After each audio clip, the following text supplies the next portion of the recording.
Okay, so let's get started. Let's say I were in a coma. Would you sponge bathe me? Why did you do nothing to stop the assassination of James Garfield? Would you babysit my children? Have you ever kidnapped anyone? And answer the second question first. How much time do you spend skipping when nobody's looking? Convince me on the concept of speed limits. So from like 1 to needy, where do you fall? Well, that concludes our interview. Thank you for coming. Thank you for your time. Do you have any questions for us?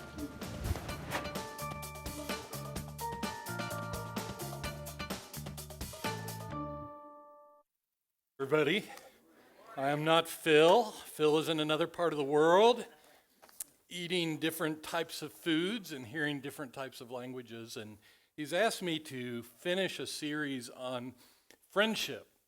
And I don't know about you, if I don't know how many friends you have if you are on Facebook, but I think there's a slide. What is the total, like on my friendship list? What is that? I can't even read that from here. I do not have that many friends. I think we can all agree your Facebook friendship list does not actually indicate friendships. One of the things I've learned since I've moved back to the States, and I think it's super prevalent in the United States. I work with internationals most of my life, people who are from outside the United States, and one of the first things that you learn is that most international students who come to the U.S. to study, they are so excited because they've only heard about the U.S., they've seen it in movies. They are so excited to be here. And there's a student when I was in graduate school named Stephen from India, and if you're from another country or you're a different color skin, I automatically like you so much more. Like I am predisposed to liking people who are different than me. And so every time I would see Stephen, I would say, "Hey, Stephen, how you doing? How was your weekend?" And I'd high-five him, and we go through our day. And one day I was in a class, and the professor was talking about international students, and he was talking about friendships. And he told this story.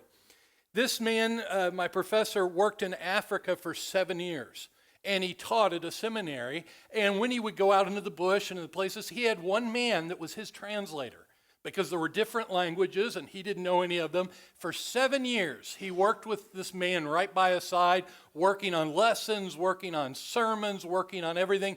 His closest relationship was with this believer. And at the end of his 7 years, when he was going back home, he took him out to lunch and he gave him a gift and just said, it's been so good to have somebody I not only work with, but I consider a close friend. And the man looked at him and said, "Oh, we're not friends." And he was like, "Well, what do you mean we're not friends?" He said, "No, like we work together." He says, "Yeah, but like you're the closest." He says, "You never once came to my house. You never once did anything with me that wasn't scheduled in our agenda, in our calendar." Friendship for him looked very different than friendship with this African man. And then this professor was telling just how devastated he was, because this was who he considered his closest friend. And he said, "Do you know most international students, the first 4 months they're in the States, they are just overwhelmed with how kind Americans are, with how amazing Americans are. Their first 4 months on campus, their minds are blown. Everybody's so friendly. But after around the 4th to 5th month, something changes. And they become fairly disillusioned and bitter, because they say everybody acts friendly, but nobody wants to be my friend." And I was thinking of Stephen, who's sitting right next to me. Every time I see him in the hallways, I get excited. "Hey, Stephen, what's going on? How you doing?" But I never invited Stephen. I never asked for his number. Never asked him. He's away from his home and his culture. Never invited him into my house. Never. And the truth is, I didn't really want a friend. Like I was in the middle of study, I have work, I have other things. My friend list, it was just kind of full. And then we moved back to the States, and I've seen that with my own kids and life here in the States, there are a lot of people that aren't international, that are Americans, who are lonely for friends. Like friends, how do you make friends today in such an isolated culture? I mean, everybody wants a friend, but not everybody knows how to get a friend. One of the things we do with our students is we teach a lot with drawings and signs, and I want to teach you guys a drawing that we use, and it's really, I just kind of forced this into this message. It doesn't quite fit, but I think it's a very important thing. So if you have a piece of paper, we call this 2 circles, go ahead and you can draw this out. You just draw a circle. In the middle of that circle, you'll put a cross. And then in the middle of that circle, you will put some dots, and you'll put some dots on the outside of that circle. And if you can probably guess, this drawing represents the prevalent understanding of the Christian faith within the church. You have those who are in the circle, those who are committed Christians, those who have said, I'm going to follow Jesus.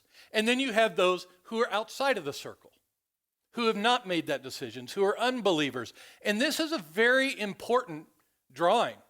Like, this is the primary framework that we see the world: Christian, unchristian, believer, unbeliever. And it's a necessary thing. Like, one of the things that we ask is, like, if you don't know whether you're in or you're out, that's like a terrible place to be. Like, if you are not able to say with me today, oh yeah, I'm in.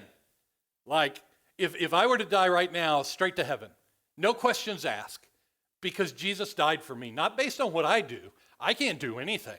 As a matter of fact, I fail every day, but I'm in the circle because Jesus atoned for my sins. He washed me from my sins. And when God looks at me, in spite of my sins, he says, well done, good and faithful servant.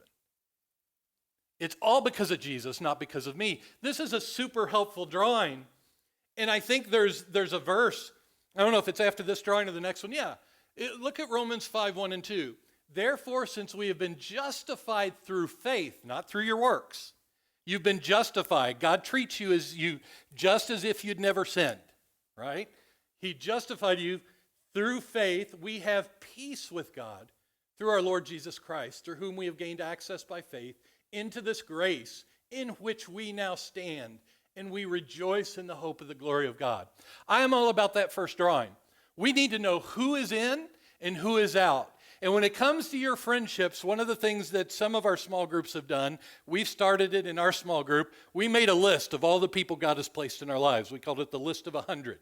And you start with all your family members, and then you start with all your friends, and then all your church friends, and then all your work friends, and then all your neighbors, and then the people that you see every week, but you don't even know their name, like where you buy gas, or we make this list.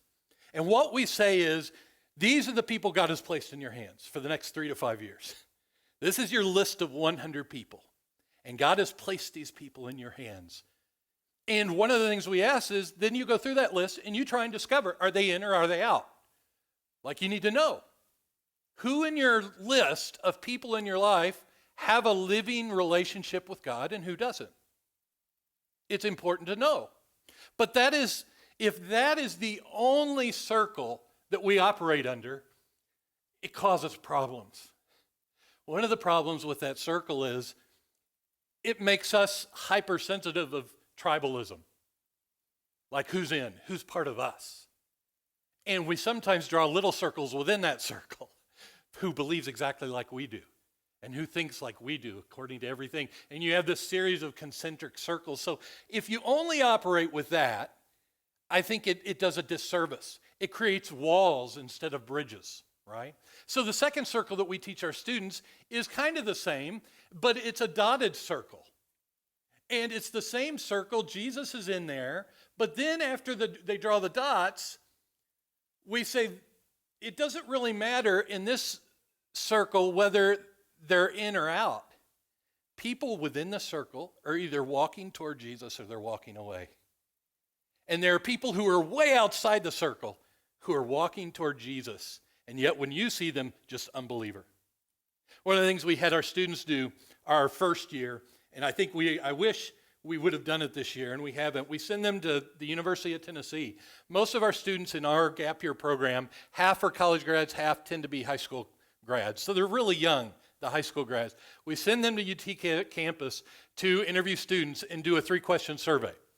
And the first question is, do you believe there's a difference between being religious and being spiritual? Why or why not? And then the second question is, would you consider yourself religious or spiritual? And then we go to the third question, and I tell them I don't care about the answers to question 1 and 2. Don't even, pay attention, listen, but don't write anything down, nothing. I only want you to watch what happens when you ask question number 3. Because some of the students are very agitated. Some students say, no, I don't want anything to do with this religious survey. Some do it and they're agitated. Some do it with a bad attitude. Some are hypercritical of faith and religion and spirituality. All kinds of things. But the third question, something magical happens. Ask them, was there ever a time in your life where God seemed very real to you? Was there ever a time in your life where God seemed very real? And it's amazing what happens. Some people who didn't like the survey suddenly softened up. Some got teary. And almost everybody had some experience where God seemed very real. And the whole reason we did that experiment was to try and show our students that first circle is important. You need to know, are you in or out? Who's in with you? Who are your brothers and sisters in arms, like you're walking together in faith? But don't ever think that those who are out aren't in the process of coming in, that God's not speaking into their lives. God does what he's always done. And there are people that we can say that are out, and we think, oh yeah, they're not interested. But you have no idea the ways God has spoken into their lives. When it comes to friendship, I think it's important for us to recognize we all may be desperate to have like that, as Anne of Green Gables would say, a bosom friend, like the person that you just get together like that. Those are harder and harder to come by. When you do lucky enough to find that person you just connect with, life often gets in the way. And so in this series today, we're talking about, the series title is Unfriending, and I'm going to switch that back and forth. I want you to think of unfriending in the Facebook way. You know, there are some people in your life you just need to get out of your life, without a doubt. But that's kind of the easy sermon. We've been saying the following through this series: show me your friends and I'll show you your future. Show me your friends and I'll show you your future. Proverbs 12:26, walk with the wise and become wise, for a companion of fools suffers harm. There is no doubt when it comes to friendship, your friendships have an effect on who you are. But if we're already saying, some of us, we live in relational poverty, who are those real friends? Here's what I want to say, and it's one of the things that I came to very early on is, I may not have those friends, but I'm going to try and be that friend to the degree that I can in the lives of others. So, redefining relationships. I'm going to be switching those terms, unfriending and redefining relationships. It's impossible to live the right life when you have the wrong friends. And here's the thing, you meet some friends by chance, but you deepen those friendships by choice. And so for some of you, you may be saying, who in my life, I feel alone, I feel this, or I feel this way, I don't have this. Some friends you find just by chance. God ordains it that they're there. Otherwise, you've got to deepen whatever friendship you can find by choice. You've got to make the call. So let me ask you a question. Why do we unfriend? Why do we unfriend? And I struggle with this sermon because what I really like to do is take apart a passage, like we kind of did last week. We went through Genesis 1, 2, 3, 4. We took apart several passages to talk about community. And I really struggle with this one because I like to go deep. And this was kind of hard. And so I think of the life of Joshua. So let me remind you, you're not going to look up into one text. Let me remind you who this leader who followed Moses was. He was born in Egypt before the Exodus. He was Moses' right-hand man. He was the first commander of the military. When they escaped Egypt, the very first battle after the Exodus, he was the commander of those forces, and they won. All through Exodus and Numbers, he was the assistant to Moses. After Moses died, he became the leader of the Jewish people of Israel. He was one of the 12 spies, one of the two that told the truth. He led during the crumbling of the walls of Jericho. He saw that happen. He crossed the Jordan into Israel, where God, just like with Moses, when he parted the Red Sea, he did the same with the Jordan. He'd experienced that. He prayed during battle that God would make the sun and the moon to stand still, and God answered. And then at the end of his life in Joshua 23 and 24, we're going to be looking at 24, but the end of his life, his reign is over. He is now an old man. In chapter 23, he gives the beginning of final teachings. I wonder what the end of your final teaching would be to your family, friends, and children. If you were going to get them all together, you're coming to the end of your life. You're not on your deathbed, but you're at the end. You're nearing the end. What would you say? He did a unique thing. He basically just retells them everything that God had done. He just said, do you remember how God did this, and how God did this, and how God answered here, and how God punished here, and how God rewarded here, and how God has remained faithful in his promises to us. And so he just takes them on this giant history lesson, reminding us of all that God had done. And then he gets to verse 14 in chapter 24. This is how he's going to finish out talking to his people, his friends, his family, his tribe. He says, now fear the Lord, in verse 14, and serve them with faithfulness. Throw away the gods of your ancestors' worship beyond the Euphrates River and in Egypt, and serve the Lord. But if serving the Lord seems undesirable to you, then choose for yourselves this day who you are going to serve. Whether the gods your ancestors served beyond the Euphrates or the gods of the Amorites in whose land you're living, but as for me and as for my household, we will serve the Lord. He sets it all up for him. He tells the people that he has walked with and who he has led and who he has done life with, remember all that God has done. Keep doing it. Decide today, like what path you're going to take. But either way, I've already chosen my path. Like this is the path that I'm going to walk. This is how I'm going to live. Independent of whatever you decide. When we talk about redefining relationships or unfriending, there comes a time in our lives when you need to release people to the path that they're going to walk. When does this happen? I had a friend, Jeff, who told me this. He was a counselor in a mid-sized town, but he started working for a national organization. He began to rise in leadership, and he wrote a book, and he did other things, and he was soon called to Washington, D.C. to work there, and in marriage, but also in politics there.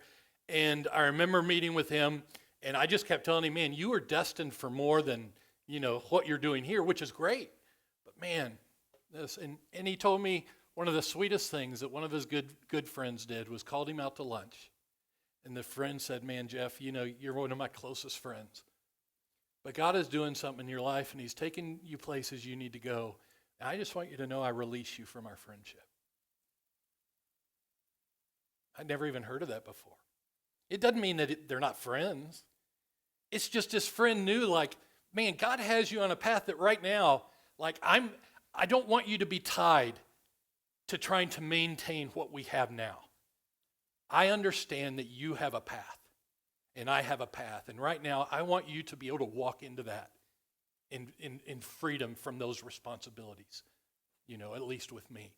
That was something I'd never heard before. I'd never even considered.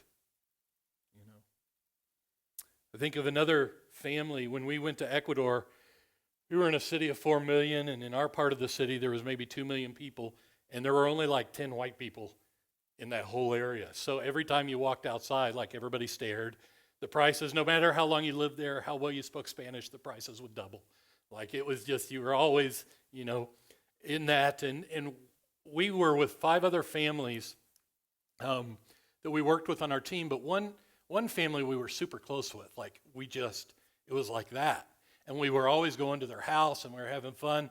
But there came a time when we kind of realized they never reciprocate. Like, it's always us calling them, always us going over to their house, always us doing like all this work, and we love our times together. And we kind of dawned on us, like, they never reach out to us. And so my wife and I just thought, okay, we'll just see what happens. We're going to stop reaching out to them. And a month went by, and 2 months went by, and 3 months. And we were like in pain because we were isolated, like in Ecuador. They were the only people that we really like clicked with, that understand who we were and our culture and everything. And it came down to it, we realized they will never reach out to us. It seems kind of like a one-sided friendship. And we walked through that for several months, and then it came to a place where we're either going to be bitter about this and just realize, yeah, I'm not interested in a one-sided friendship. Like, I want this to be two ways. But we love them so much, we realize they will never give us what we would like to have. So now it's on us. Are we willing to accept them with what they can offer? And is it worth it? And it really changed our lives because we decided, yes, we know expectations with them. We know what we're going to get. They are just never going to do that. They don't do that with anybody. But every time we go to their house, they're gracious and they're loving. We have an amazing time and we pray together and we laugh. We get each other. And so there was a time where we kind of had to redefine that relationship. Like, okay, I get with this person. They're never going to be that person that reaches back. And is that okay? Can we live with that? And we said, yeah, we can. I mentioned last week Aaron's husband, Alex, he's that type of guy who texts people and texts verses and encouragement things, and he can get a little frustrated, like, man, I'm trying to reach out and nobody reaches back. And I'm like, dude, that will never be me. I'll never reach back. I just don't do that. That's just not me. And so I try to be more conscious of it, but I also know the type of person I am. We are continually seeing how to redefine relationships. Another redefining, like Joshua, though, raise your hand if you have children. What about those of us who are parents, who've chosen the path, who've raised our children the best we can? We make mistakes. We're not perfect. But my wife and I are church planters. Like, that's what we've done all our life. Like I said last week, I don't really like the church, but I love the church. When I say I don't really like the church, I'm talking about the religious, organizational church. But the church is you, and it's me. I love that. I love that. And then our children who have seen us plant churches, they then grow up, and they choose the path they're going to walk. And some of you have looked at your children, and you've wondered, what did I do wrong? Like, why are my children's faith does not seem to be the same as mine? What happened? And we pray and we try to, every time you're with your children, you're trying to put things out there and speak into their lives. And some of the funniest things is I speak to young people as a profession, and I see them light up and I see God doing things. And then I'll look at my kids and I'm like, why is that not happening there? They've already heard it all too.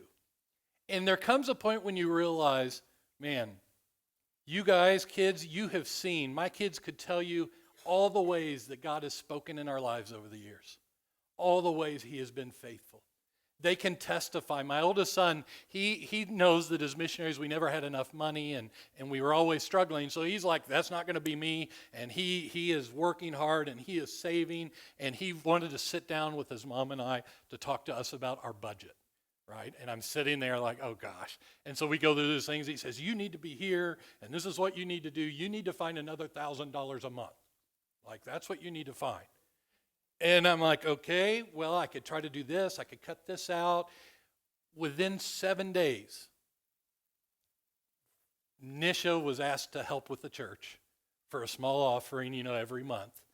And then I picked up some side work. So in like 7 days, we had, like, out of nowhere, like these two things just showed up. And my son was so frustrated. He's like, it's not fair. That's been your whole life.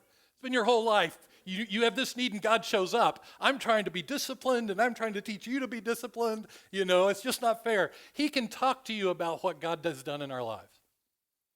But in the end, everybody has to choose the path they're going to walk.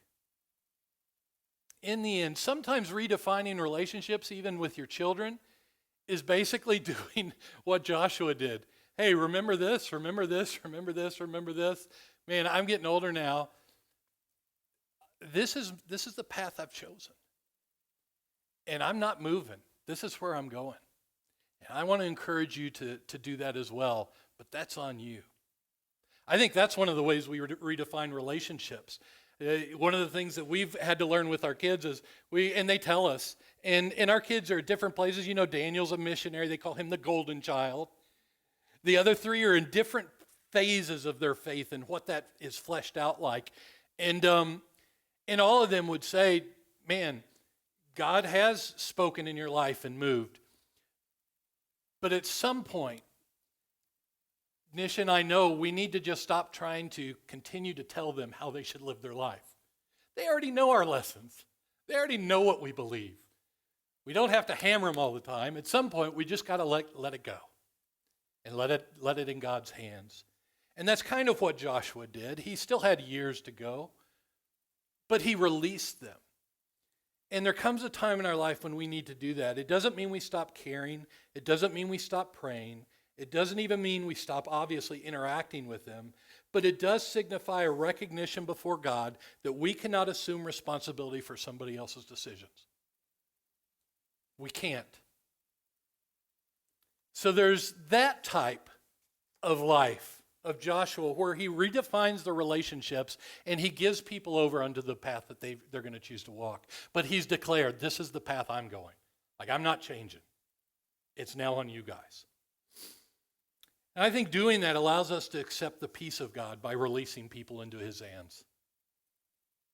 And it allows us to reaffirm our decisions to obey, having pointed out all that God has done.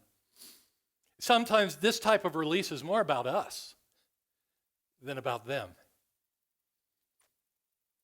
And then we go to another king, and this is David. And if there was one book, if you've ever been hurt by a Christian or by a church or by a Christian leader, this book's been around a long time. Mine's chewed up on the end by some animal or pet at some point. I've had it for 30 years. It's called A Tale of Three Kings. And it's a study in brokenness. And all this author does, Gene Edwards, is he studies Saul, David, and Absalom. Those three kings. And this is really great if you've ever been hurt. And when I got to David's life and this idea about unfriending or redefining relationships, I was thinking about David's life. He's a young kid, chosen by a prophet, serves in the king's service. He's the guy that's playing the harp and singing the songs for a king that ultimately loses his mind. If you remember the stories in the Bible, King Saul would go into these rages, like he would lose his mind, and David's playing and singing, and he would grab a spear and he would throw it at David. And that happened over and over again. And so what I thought I'd do today, this is a little different. I'm just going to read you a chapter.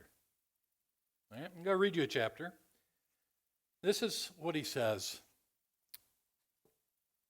David had a question.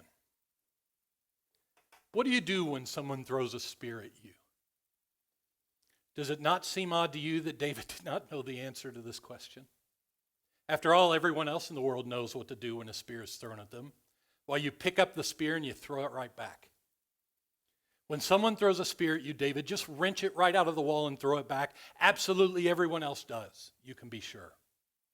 And in doing this small feat of returning thrown spears, you will prove many things. You are courageous. You stand for the right. You boldly stand against the wrong. You are tough and can't be pushed around. You will not stand for injustice or unfair treatment. You are the defender of the faith, the keeper of the flame, the detector of all heresy. You will not be wronged. All of these attributes then combine to prove that you are also, obviously, a candidate for kingship. Yes, perhaps you are the Lord's anointed, after the order of King Saul. There is also a possibility that some 20 years after your coronation, you'll be the most incredibly skilled spear thrower in all the realm, and most assuredly by then, quite mad. That's one chapter, so let's read a second. Unlike anyone else in spear throwing history, David did not know what to do when a spear was thrown at him. He did not throw Saul's spear back at him, nor did he make any spears of his own and throw them. Something was different about David. All he did was dodge. What can a man, especially a young man, do when the king decides to use him for target practice? What if the young man decides not to return the compliment? First of all, he must pretend he cannot see spears, even when they are coming straight at him. Secondly, he must also learn to duck very quickly. Lastly, he must pretend nothing at all happened. You can easily tell when someone's been hit by a spear. They turn a deep shade of bitter. David never got hit. Gradually, he learned a very well-kept secret. He discovered 3 things that prevent him from ever being hit. 1, never learn anything about the fashionable, easily mastered art of spear throwing.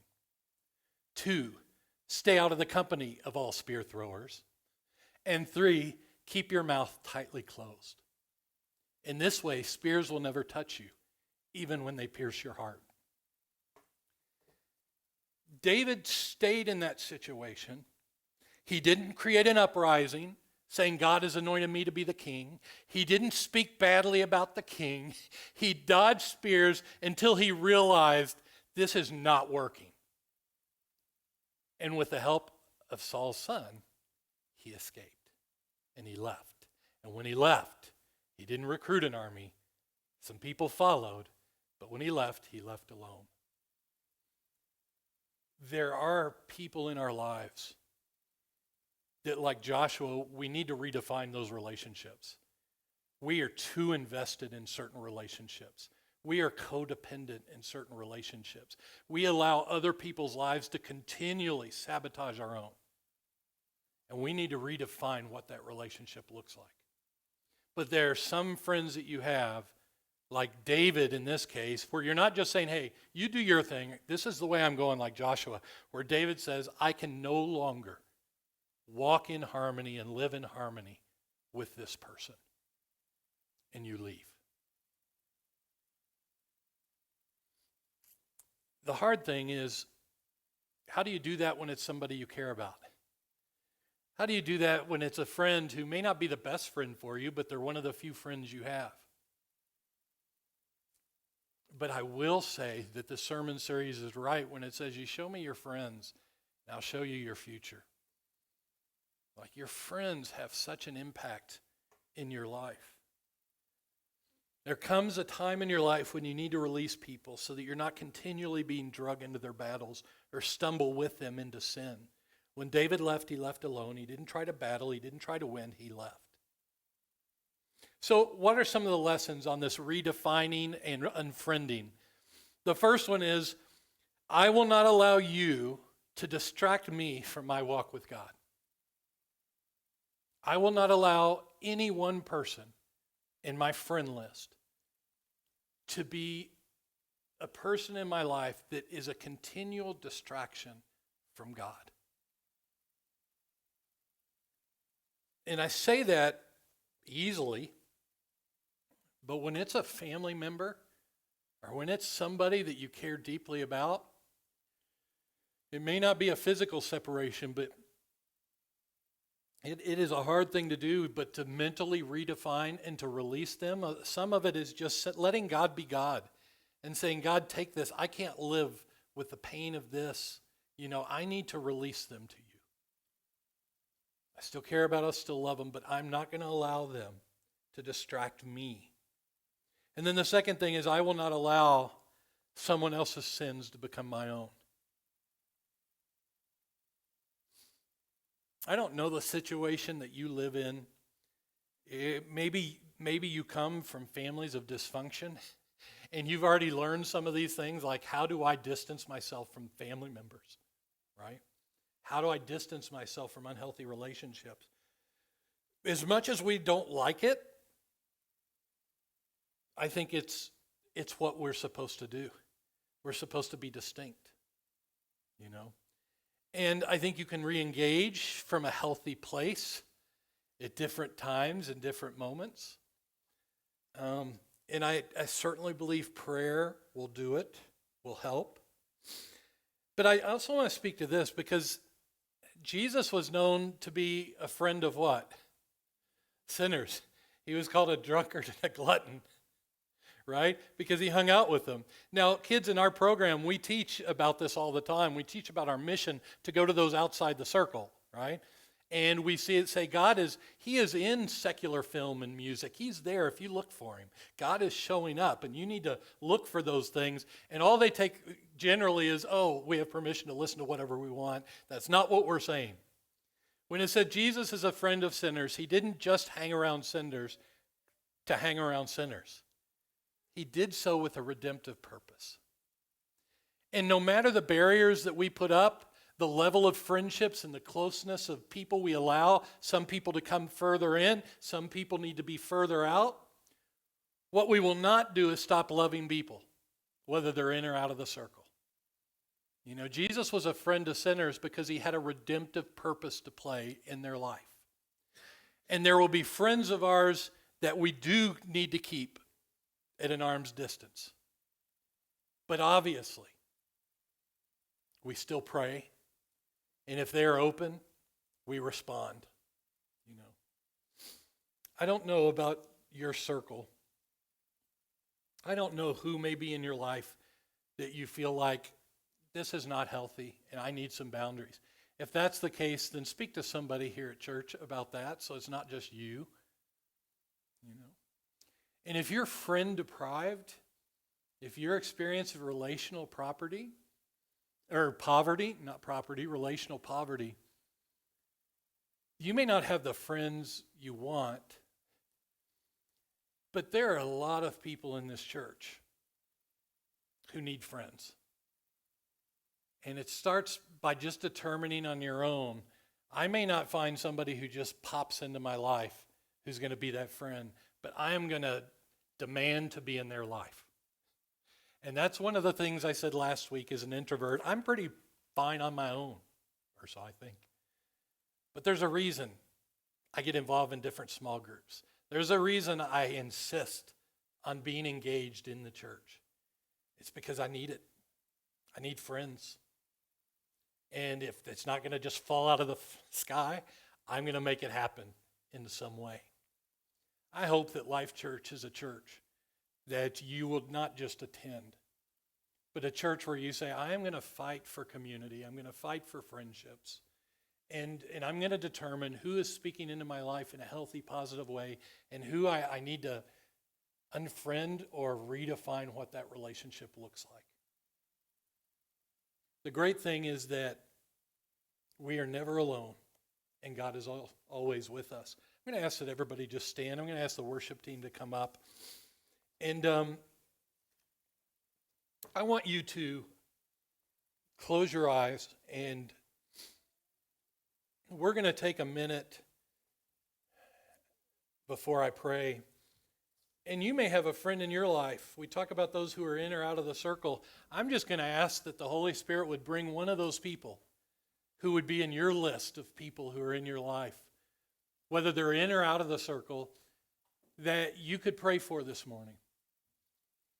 Because there are proactive things that we can do. And when it comes to friends, we can be the friend that we desire to have. And we can intercede as God's people on behalf of those people who he has put in our lives. So I want you to think of your family, your friends, your neighbors, your coworkers, whether they're in the circle or outside of the circle, whether they're in the circle but walking away from Jesus or outside currently finding their way to him. I'm going to just ask you to think of those people in your lives and pray that God would bring one person to mind. And you're going to do something that's the beginning of evangelism and friendship with that person. You are going to intercede on their behalf. Maybe it's a person that you actually need to remove from your life. Or somebody that you feel like, I feel like if I knew that person better, we could become friends. or somebody that you maybe have lost touch with that you need to get back in touch with. We're going to take a minute of silence. And if that name pops up, that person pops up, pray for them.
God, we live in such a